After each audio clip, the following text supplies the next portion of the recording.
Let's go to Nick Holdsworth, a correspondent in Berlin. Good to see you this evening, Nick. Talk us through the reasons that these talks have been successful. I believe one key issue here was on some kind of agreement on migration.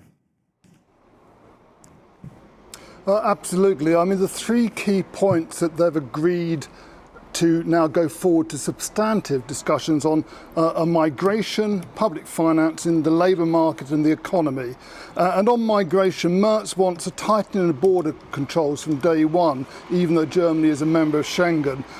He wants to turn down family reunions for refugees who are already here, and he wants the ability to turn refugees back at the border, arguing that if they come to Germany's borders, they've already entered the EU, so should be applied in their country of first point that they've come into the country.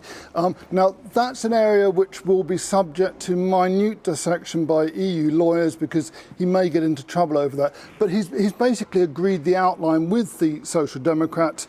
Social Democrats are a little bit happier with the public financing initiative, 500 billion for new infrastructure projects, restoring Germany's crumbling roads and frankly now dreadful rail network with trains often late or cancelled, and on public financing, on the labour market and the economy, an increase of the minimum wage to 15 euros, things like that which will please Social Democrat voters and which Merz has shifted his position on. But the key things he's really concerned about are these migration issues, and obviously he's also very keen to get these talks done and dusted by Easter, because Germany, no government really functioning here in Germany at the moment, and at a moment of extreme crisis in Europe where the EU definitely needs one of its two core powers to be running because of the international instability, the fact that Merz has already referred to America as no longer our allies. Huge issues coming up. Merz wants to hit the ground running.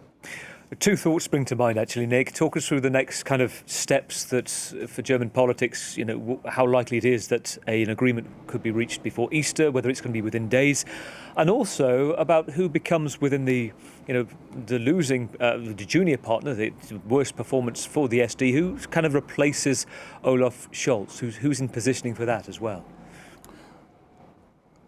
No clarity yet on that. I mean, there is, as ever, always talk around Boris Pistorius, the defence minister, very popular. He was spoken of as a possible candidate for Chancellor for the Social Democrats in this election. He ruled himself out. Doesn't mean to say that he may not rule himself in now. Importantly, he's a fluent French speaker, which make relations with the other big power in Europe, France, much, much easier.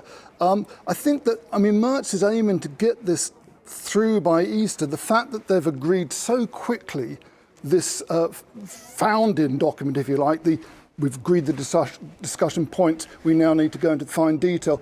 That's a very important step. And then again, things have to be finalised well enough that the SPD voters will approve it, because the SPD will then take this agreement back to their own voters, which could extend this process a bit.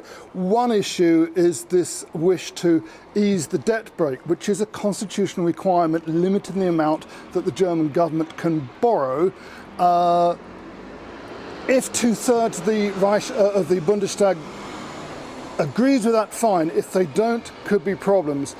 Two parties in Parliament are against defence spending, one of them against raising public finance. So the AfD and Die Linke. Between them, they do have two-thirds, but because of their split on the issue, it's quite likely that release of the debt brake to a certain extent will go ahead, allowing Germany to borrow more to fund these urgent needs domestically and, very importantly, in defence, with a prospect of a doubling of the defence budget in Germany coming up, and also the possibility that Germany may now finally agree to send Taurus missiles to Ukraine, which the previous Chancellor would never do.